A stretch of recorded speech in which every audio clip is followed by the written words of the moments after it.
உங்கள் அனைவருக்கும் இயேசு கிறிஸ்துவின் பெயரால் நான் வாழ்த்துக்களை சொல்லிக் கொள்கிறேன். ஒரு அற்புதமான வேதாகம கதாபாத்திரம் தெபோராளை குறித்து நாம் இன்றைக்கு தியானிக்க போகிறோம்.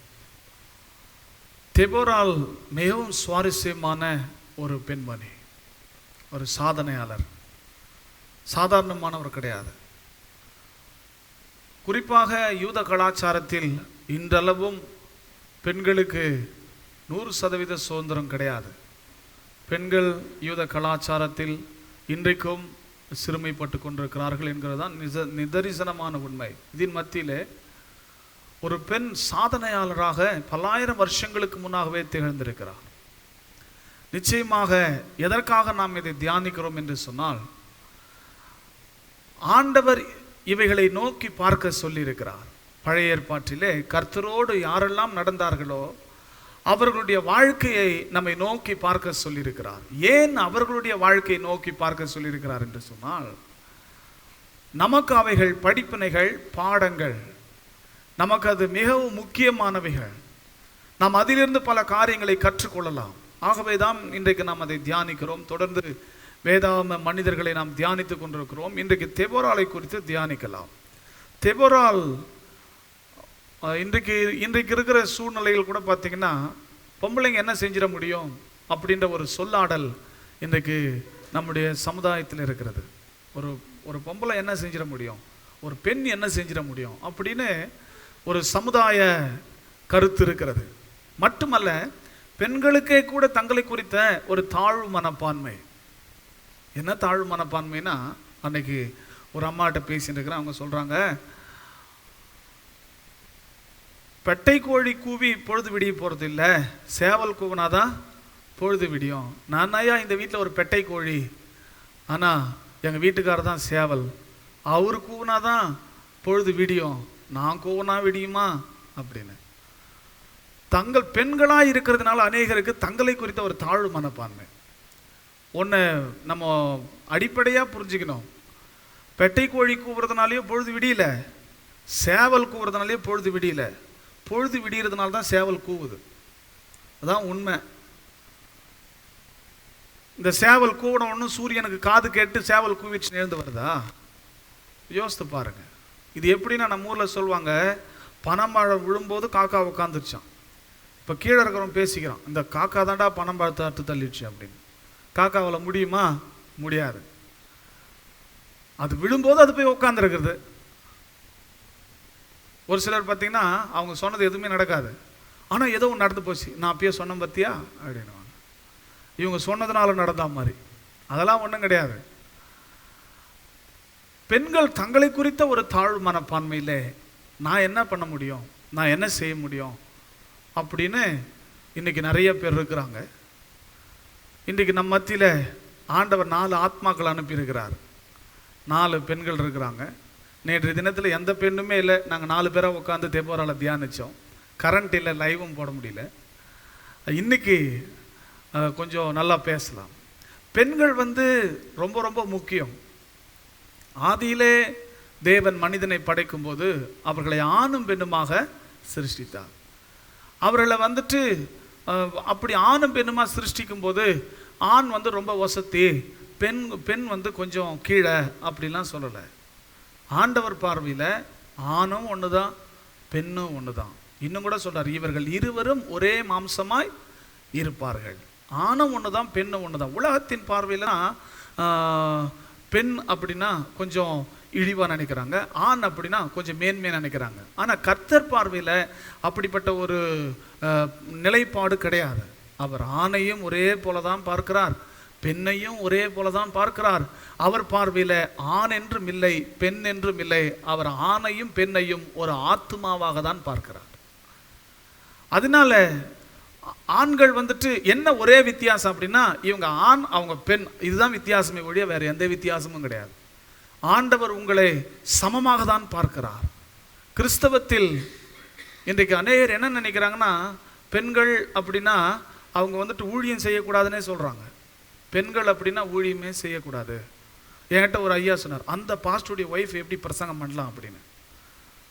நான் இவர்கிட்ட கேட்டேன், நீங்கள் யார் மூலமாக ரட்சிக்கப்பட்டீங்க அப்படின்னு கேட்டேன். யாகமா மூலமாக ரட்சிக்கப்பட்டேன்னாரு. நீங்கள் எப்படி யாகமா மூலமாக ரட்சிக்கப்படலாம்? நீங்கள் வேற ஏதாவது இப்போ ஒரு பெண் தானே யாகமா? அவங்க தான் எனக்கு சுவிசேஷம் சொன்னாங்க. அவங்க பெரிய ஊழியக்காரி. இப்போ யாகமா பெரிய ஊழியக்காரியாக இருக்கலாம், அவருடைய மனைவி ஊழியம் செய்யக்கூடாதா? என்னன்னா நமக்குள்ள ஒரு பார்வை. இன்னைக்கு நம்ம தமிழ்நாட்டு சரித்திரத்தில் கூட பார்த்தீங்கன்னா எத்தனையோ தாயார்கள் எழும்பி ஆண்டவருடைய ஊழியத்தை செஞ்சிருக்கிறாங்க. சாராள் நவரோஜி அம்மா, வைலட் ஆரோன் அம்மா, இவங்கெல்லாம் பார்த்தீங்கன்னா பெரிய தாக்கத்தை ஏற்படுத்தியிருக்கிறாங்க. இன்றைக்கும் என் தாயார் யாகம்மாள் கர்த்தருடைய ஊழியத்தை செஞ்சுட்டு இருக்கிறாங்க பெரிய அளவில். உலக அளவில் ஜாய்ஸ் மேயர்னு ஒரு அம்மையார் இன்றைக்கும் பெரிய அளவில் ஊழியத்தை செஞ்சுட்டு இருக்கிறாங்க. பெண்ணா சாதாரணம் கிடையாது. பெண்ணா அவங்கள மட்டம் தட்டக்கூடாது. பெண் அப்படின்னா அவங்கள இழிவாகவும் நினைக்கக்கூடாது. என்னால் என்ன முடியும் அப்படின்னு யோசிக்கக்கூடாது. ஆணோடு இருக்கிற கர்த்தர் தான் பெண்ணோடு இருக்கிறார். அதனால அவங்க கூட வேற கர்த்தர், உங்கள் கூட கொஞ்சம் பவர்லெஸ் கர்த்தர்லாம் கிடையாது. எல்லாரும் கூட அதே கர்த்தர் தான் இருக்கிறார். ஆண்டவர் தெளிவாக சொல்கிறார், புத்தியுள்ள ஸ்திரீ தான் என்ன பண்ணுவாளாம். அப்புறம் எப்படி நீங்கள் என்னால் என்ன முடியும்னு கேட்பீங்க? இவங்களால வீட்டை கட்டவும் முடியும், தன் கைகளால் அதை இடித்து போடவும் முடியும். நம்ம ஊரில் சொல்லி வச்சாங்க, ஆவதும் பெண்ணாலே அழிவதும் பெண்ணால். அது உண்மைதான். ஆதாம் அழிஞ்சு இந்த உலகம் அழிஞ்சதுக்கு காரணமே ஒரு பெண் தானே, ஏவாள் என்ற ஒரு பெண். அப்போ பெண் அப்படின்னா அவங்க நினச்சா ஒரு காரியத்தை சரியாக்கவும் முடியும், ஒரு காரியத்தை தப்பாக்கவும் முடியும். பெண்ணா சாதாரணமானவங்க கிடையாது. வேதத்தில் கர்த்தரே நிறைய பெண்களை பயன்படுத்தி இருக்கிறார், வல்லமையாக பயன்படுத்தி இருக்கிறார். அதில் கர்த்தர் பயன்படுத்தின ஒரு வல்லமையான பெண்மணி யாருன்னு கேட்டிங்கன்னா இந்த தெபோரா. தெபோரா அப்படின்ற பேருக்கு என்ன அர்த்தம் அப்படின்னு கேட்டிங்கன்னா தேனி அப்படின்னு அர்த்தம். தெபோரானா என்ன அர்த்தம்? தேனி. தேனினா தெரியுமா? தேன் கூடு கட்டுமே, கொட்டினா கொடையுமே, அந்த தேனி. தெபோரா அப்படின்னா தேனி அப்படின்னு அர்த்தம். தேனி போலவே தான் இவருடைய சுவாபமும் இருந்துச்சு. தேனி பார்த்தீங்கன்னா எப்பவுமே தேன் எடுக்கிறதுல ரொம்ப கவனமாக இருக்கும். அதே போல் தெபோரா ஜெயம் எடுக்கிறதுல ரொம்ப கவனமாக இருந்தா. ரெண்டாவது, தேனி பார்த்தீங்கன்னா எப்பவுமே சுறுசுறுப்பாக இருக்கும். எந்த தேனியாவது சோம்பேறியாக பறந்து போனதை பார்த்துருக்குறீங்களா? அப்படி பறந்து போனால் நீங்கள் என்ன பண்ணிடுவீங்க? சுலபமாக அடிச்சிடுவீங்க. நீங்கள் இங்கே விளக்கம் மாதிரி எடுத்து ஓங்கிறதுக்குள்ள அது அங்கே போய் நிற்கும், அங்கே போயிடுச்சு எட்டி அடிக்கிறதுக்குள்ள அங்கே போய் நிற்கும். ரொம்ப சுறுசுறுப்பாக இருக்கும் தேனி. பார்த்துருக்கீங்களா? சுறுசுறுப்பாக பறந்துக்கினே இருக்கும். முருங்கை மரத்தில் பறக்கும், ரொம்ப சுறுசுறுப்பாக பறக்கும். அதே போல் ஒரு சுறுசுறுப்பான பெண்மணி இந்த தெபோரா. மிக சிறப்பான இந்த தெபோரா பேர்லேயே சிறப்பு மட்டுமல்ல, அவங்க வாழ்க்கையே ஒரு சிறப்பு தான். தெபோராவை குறித்து வேதம் சொல்லுது, அவங்க லபிதோத்தின் மனைவி, ஒருத்தருடைய மனைவி, கல்யாணமானவங்க தான். கல்யாணமானவங்க வீட்டில் மனைவியாக இருந்த மட்டும் பிரச்சனை இல்லை, அது நம்ம விசேஷமாக பேச போகிறது இல்லை. நியாயாதிபதிகள் 4வது அதிகாரம் 4ஆம் வசனத்திலிருந்து படிக்கலாம். அக்காலத்திலே லபிதோத்தின் மனைவியாகிய தெபோராள் என்னும் தீர்க்கதரிசியானவள் இஸ்ரவேலை நியாயம் விசாரித்தாள். கவனிங்க, இந்த அம்மா லபிதோத்தின் மனைவி மட்டும் கிடையாது. வீட்டில் மனைவியா இருந்துச்சுன்னா மட்டும் பிரச்சனை இல்லை, மாறாக இவங்க ஒரு தீர்க்கதரிசி. இஸ்ரவேலில் இன்றைக்கு வரைக்கும் எழும்பின ஒரு பெண் தீர்க்கதரிசி தெபோரா தான். ஒரு சரித்திரம் இல்லை அது? இஸ்ரவேலின் முதல் பெண் தீர்க்கதரிசி இல்லை, இதுவரைக்கும் தீர்க்கதரிசி யார் தான்? ஒரு பெண் தீர்க்கதரிசி தெபோரா தான். அதே போல ஒரு பெண் நியாயாதிபதி. யோசுவாவுக்கு பிறகு நியாயாதிபதிகள் எழும்பி நியாயம் விசாரித்தாங்க. அப்போ நீங்க பார்த்தீங்கன்னா ஒரு இஸ்ரவேலில் எழும்பின ஒரு பெண் நியாயாதிபதி யாருன்னு கேட்டீங்கன்னா தெபோரா தான், வேற யாருமே கிடையாது. அது அவருடைய தனி சிறப்பு. இவங்க ஒரு தீர்க்கதரிசியாக மாத்திரமல்ல, ஒரு நியாயாதிபதியாக மாத்திரமல்ல, வீட்டில் லபிதோத்தின் மனைவியாக மட்டுமல்ல, 5ஆம் அதிகாரம் 7ஆம் வசனத்தை படிக்கும்போது அங்கே இன்னும் கொஞ்சம் அவருடைய பொறுப்பு கூடுது. படிங்க. தெபோராளாகிய நான் எழும்பும் அளவும் இஸ்ரவேலில் நான் தாயாக எழும்பும் அளவும். இஸ்ரவேலில் நான் தாயாக எழும்பும் அளவும். அப்ப இந்த அம்மா என்ன சொல்றாங்க? நான் லபிதோத்துக்கு மனைவி, இஸ்ரவேலுக்கு தீர்க்கதரிசியும் நியாயாதிபதியும் மட்டுமல்ல, நான் இஸ்ரவேலுக்கே தாய். இஸ்ரவேலுக்கே தன்னை தாய் இந்த அம்மா சொல்றாங்க அப்படின்னா கொஞ்சம் யோசித்து பாருங்க. இஸ்ரவேலுக்கே தாய். அப்படின்னா நம்ம ஊருக்கே ஒரு தாய் இருந்தாங்க, அவங்க இப்போ போயிட்டாங்க, வழி அமைச்சு வச்சுட்டாங்க. அவங்க அம்மா அப்படின்னா அந்த அம்மா ஞாபகம் தான் வரும், சொந்த அம்மா ஞாபகம் கூட வராது. அந்த அளவுக்கு அம்மா இங்கே செல்வாக்காக இருந்தாங்க. எப்படி இந்த அம்மா இங்கே செல்வாக்காக இருந்தாங்களோ அதுபோல் அன்னைக்கு இஸ்ரவேல் தேசத்தில் தெபோரால் சொல்கிறான், நான் இந்த இஸ்ரவேலுக்கே தாய். அப்போ தாய்னா எவ்வளோ பெரிய பொறுப்பு. இஸ்ரவேலுக்கே தாய் அப்படின்னா ஒரு தலைவி, ஒரு நியாயாதிபதி அப்படின்னா அது மிகப்பெரிய சிறப்பு. ஒரு தீர்க்கதரிசி அப்படின்னா அது மிகப்பெரிய பொறுப்பு. தேவனுடைய வாயா இருந்து தேவன் சொல்லுகிறதை மட்டும் மக்களிடத்திலே சொல்ல வேண்டும் ஒரு தீர்க்கதரிசி. ஆனாலும் ஒரு தீர்க்கதரிசியா இருந்தாலும், ஒரு நியாயாதிபதியா இருந்தாலும், ஒரு தேசத்துக்கே தாயா இருந்தாலும், இந்த தெபோரா வீட்டில் புருஷனுக்கு என்னவா இருந்தாங்க? மனைவியா இருந்தாங்க. அது நம்ம படிக்க வேண்டிய ஒரு பாடம் இல்லை.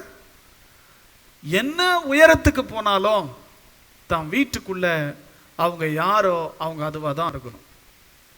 நீங்கள் பார்த்தீங்கன்னா நம்ம சமுதாயத்திலே பார்க்கலாம், நம்ம வாழ்கிற இந்த சமகாலத்திலே பார்க்கலாம்.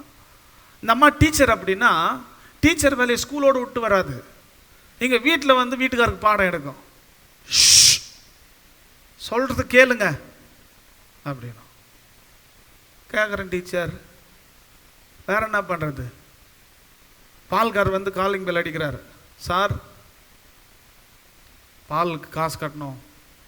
டீச்சர் அம்மா உள்ளகிறாங்க, டீச்சர் அம்மா கிட்ட போய் வாங்கிக்கோ.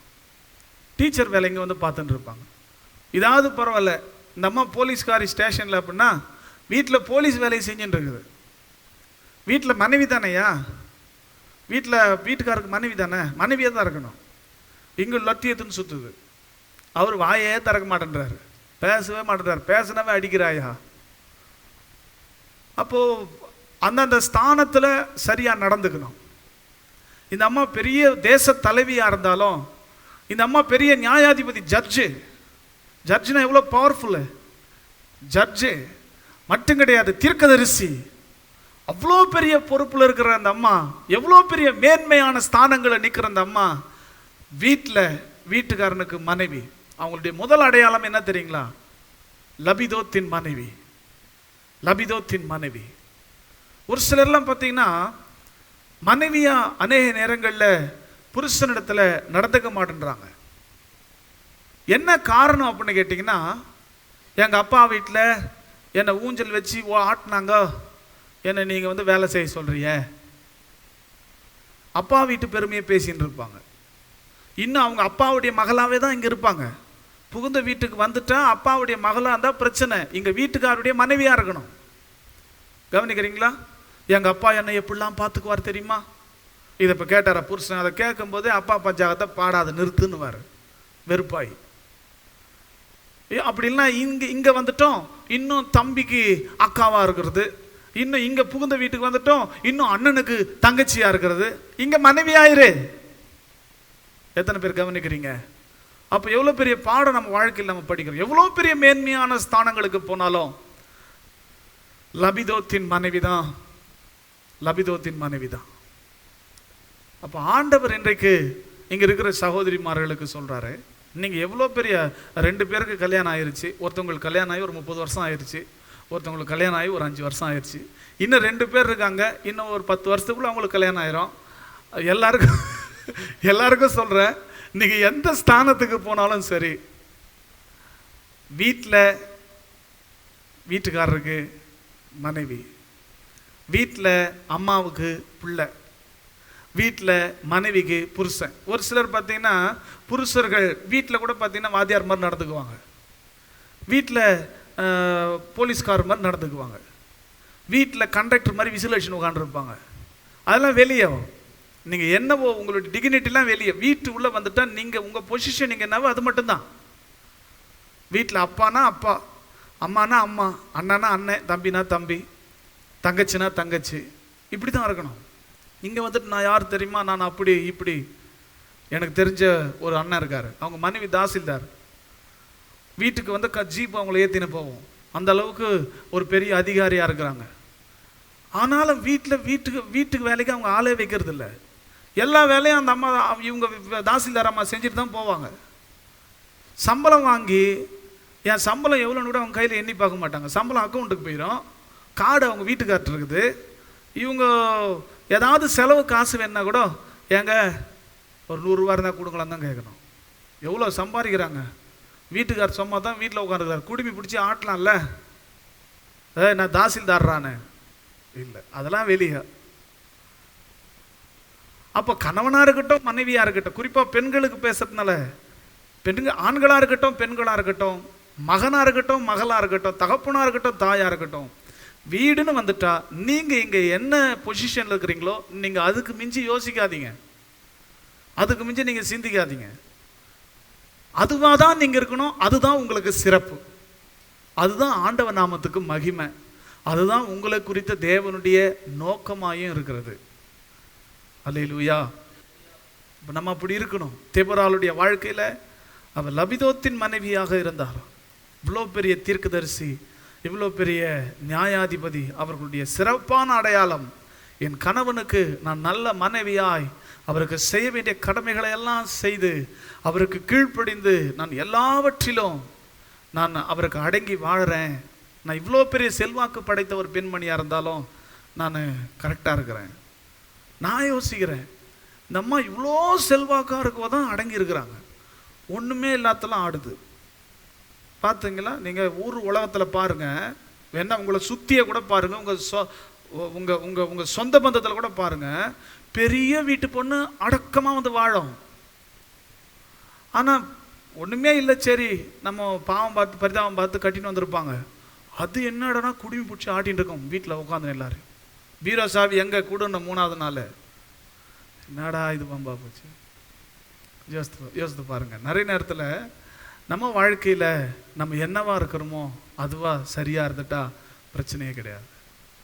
அப்போ அதுதான் தெபொராள் வாழ்க்கையில் நாம் படிக்கிற இன்றைய முதலாவது பாடம். 2வது 1ஆம் வசனத்திலிருந்து படிங்க, 4:1. ஏகூத் மரணம் அடைந்த பின்பு இஸ்ரவேல் புத்திரர் திரும்ப கர்த்தரின் பார்வைக்கு பொல்லாப்பானதை செய்து வந்தார்கள். ஆகையால் கர்த்தர் அவர்களை ஆக்சோரில் ஆளுகிற யாபின் என்னும் கானானியருடைய ராஜாவின் கையிலே விற்று போட்டார். அவனுடைய சேனாபதிக்கு சிசேரா என்னும் பேர், சிசேரா என்று பேர். அவன் புறஜாதிகளுடைய பட்டணமாகிய ஆரோத்சேத்திலே குடியிருந்தான். அவனுக்கு 900 இரும்பு ரதங்கள் இருந்தது. அவன் இஸ்ரவேல் புத்திரரை 20 வருஷம் கொடுமையாய் ஒடுக்கினான். இஸ்ரவேல் புத்திரர் கர்த்தரை நோக்கி முறையிட்டார்கள். கவனியுங்கள், இஸ்ரவேலர்கள் கானானுக்குள்ள போயிட்டாங்க. கானானுக்குள்ள போனாலும் இன்னும் சண்டை ஓயலை பிடிக்க வேண்டிய இடங்கள் இன்னும் பூரணமா பிடிக்கப்படலை. கானானின் வடக்கு பகுதியில் வாழ்ந்து கொண்டிருக்கிற இஸ்ரவேலர்களுக்கு யாபின் என்ற அரசனின் சேனாதிபதி சிசேரா ரொம்ப தொந்தரவு கொடுக்க ஆரம்பிச்சிட்டான். இந்த சிசேரா சாதாரணமானவங்க கிடையாது, பயங்கரமான கொடுமை செய்யறதுல எக்ஸ்பர்ட். ஒரு சிலர்லாம் பார்த்தீங்கன்னா கொடுமை பண்ணுறதுல ரொம்ப எக்ஸ்பர்ட்.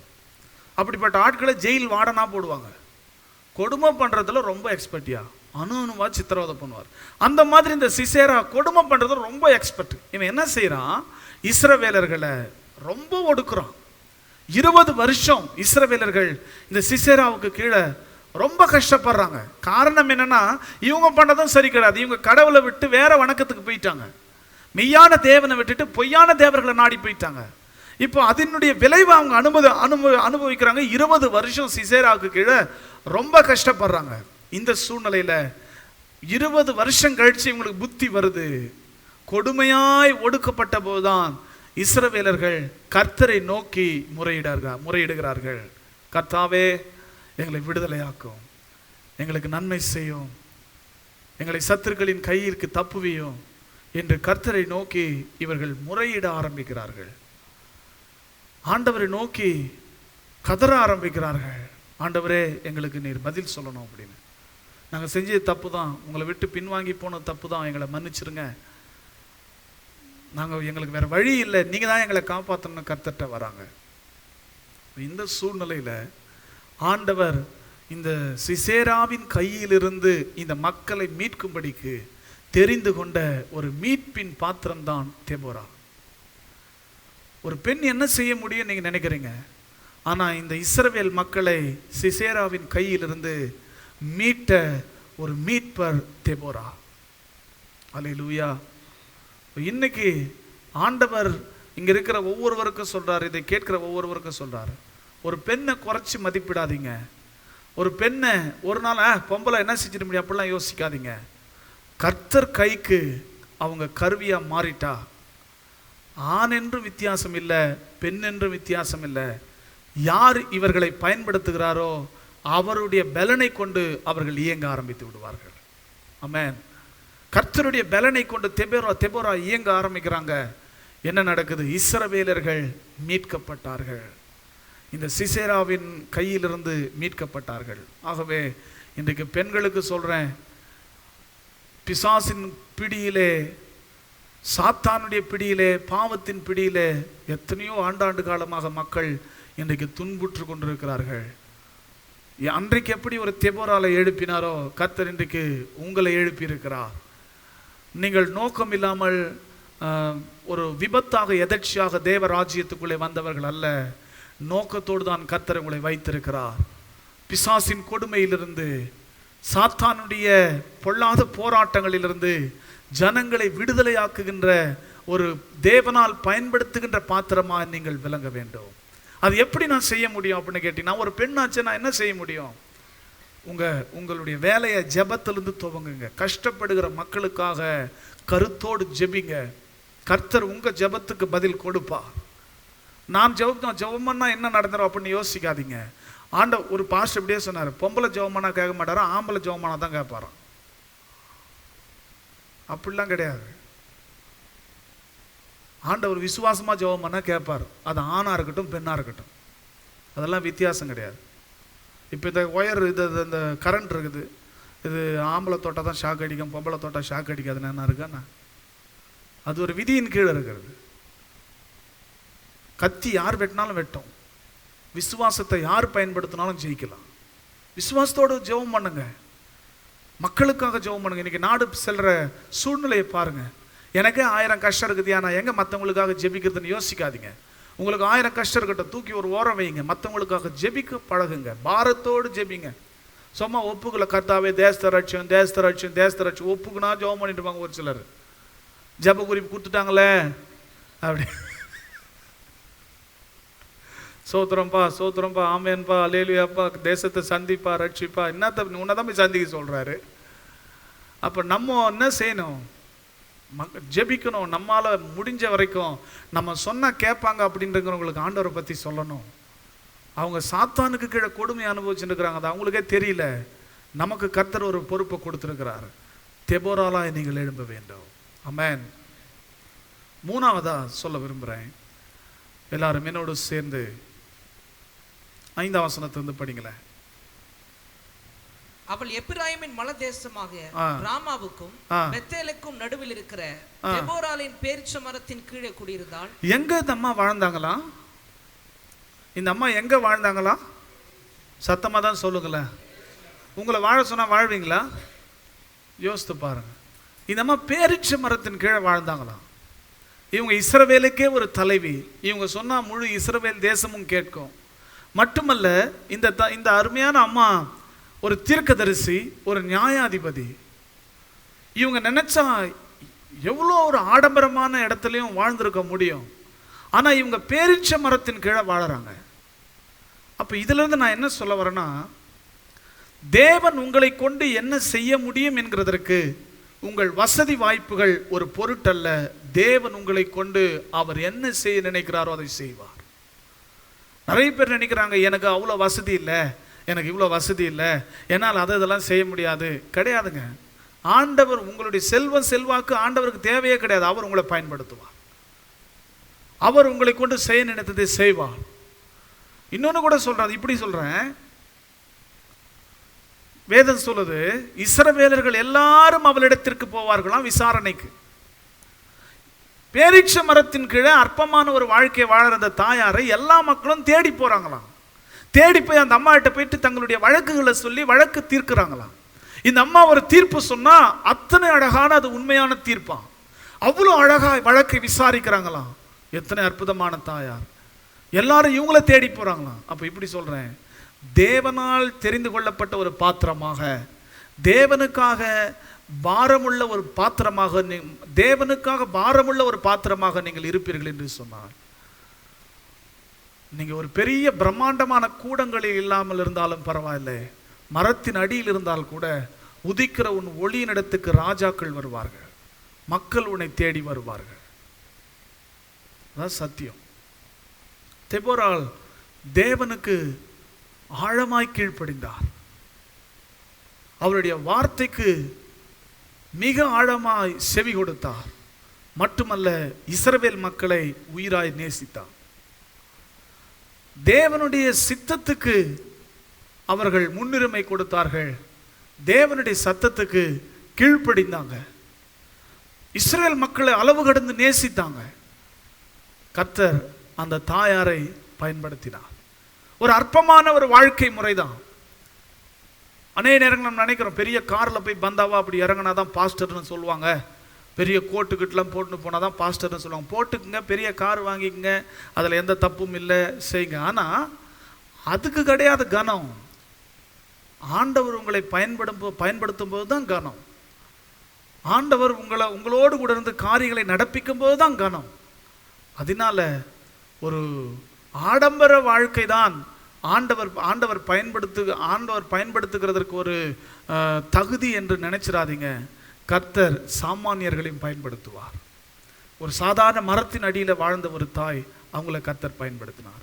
இன்றைக்கு நீங்கள் நினைக்கலாம், நான் ஒரு சாமானிய பெண்மணி, என்னால் என்ன செய்ய முடியும் அப்படின்னு நீங்கள் யோசிக்கலாம். நீங்கள் சாமானியர்களாய், சாதாரணமானவர்களாய், மரத்தின் அடியில் வாழ்கிறவங்களா இருக்கலாம். இன்னைக்கு மரத்தின் அடியில் வாழ்கிறவங்க யாரு நமக்கு தெரியும். நரிக்குறவர்கள், இருளரின மக்கள், இவங்களை என்ன செய்கிறாங்க மரத்தின் அடியில் இன்றைக்கும்? அவங்களாம் விட நீங்கள் மேன்மையாக தானே இருக்கிறீங்க. அவங்களையும் கர்த்தர் பயன்படுத்துவார், உங்களையும் கர்த்தர் பயன்படுத்துவார். ஆமென். ஆகவே ஒரு நாளும் பெண்களை நாம் குறைத்து மதிப்பிடக்கூடாது. கர்த்தர் பாரபட்சம் உள்ளவராய் பார்க்கிறார் என்று சொல்லக்கூடாது. தேவனிடத்தில் பாரபட்சம் இல்லை.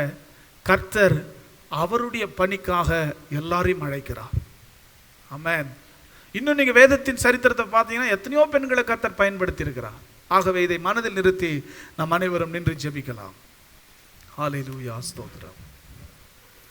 நன்றி இயேசுவே, நன்றி இயேசுவே, நன்றி இயேசுவே, நன்றி தகப்பனே. கிருபையுள்ளவரே எமக்கு நன்றி, இரக்கமுள்ளவரே எமக்கு நன்றி, மாறாதவரே எமக்கு நன்றி. தெபோராள் என்னும் அருமை தாயாரை, ஒரு எளிமையான தாயாரை நீர் வல்லமையாய் பயன்படுத்தினர் அல்லவா ஆண்டவரே. இன்றைக்கு தெபோராள்களை எழுப்பும், சிசேராக்களை மேற்கொள்கின்ற தெபோராள்களை எழுப்பும், யாபினை ஜெயிக்கின்ற தெபோராள்களை, பாராக்கை எழுப்பும் ஆண்டவரே. நீதாமே யாகேலை எழுப்புவீராக ஆண்டவரே. இன்றைக்கும் அநேகர் எழுப்பி உமக்காய் பிரகாசிக்கட்டும் ஆண்டவரே. பெண்களை மட்டுப்படுத்துகின்ற செயல் கிறிஸ்தவத்தில் இருக்கக்கூடாது ஆண்டவரே, சமுதாயத்தில் இருக்கக்கூடாது ஆண்டவரே. பெண்களை குறைத்து மதிப்பிடக்கூடாது ஆண்டவரே. அநேக பெண்களும் தங்களை குறித்த தாழ்வு மனப்பான்மையிலிருந்து வெளியே வர வேண்டும் கர்த்தாவே. நீர் அவர்களையும் பயன்படுத்துவீராக. இயேசு கிறிஸ்துவின் பரிசுத்தமான நாமத்தில் ஜெபிக்கிறோம் எங்கள் நல்ல பிதாவே, ஆமென். யாவரும் சேர்ந்து சொல்லாம், என் ஆத்துமாவே கர்த்தரை ஸ்தோத்திரி, என் முழுவலமே பரிசுத்த நாமத்தை ஸ்தோத்திரி. என் ஆத்துமாவே கர்த்தரை ஸ்தோத்திரி, கர்த்தர் செய்த சகல உபகாரங்களை மறவாதே, ஆமென். நம்முடைய கர்த்தராகிய இயேசு கிறிஸ்துவின் கிருபையும், பிதாவாகிய தேவனுடைய அன்பும், பரிசுத்த ஆவியானவருடைய ஐக்கியமும் இன்றும் என்றும் சதா காலங்களிலும் கிறிஸ்துவின் வருகை மட்டும் நீடித்து நிலைத்திருப்பதாக.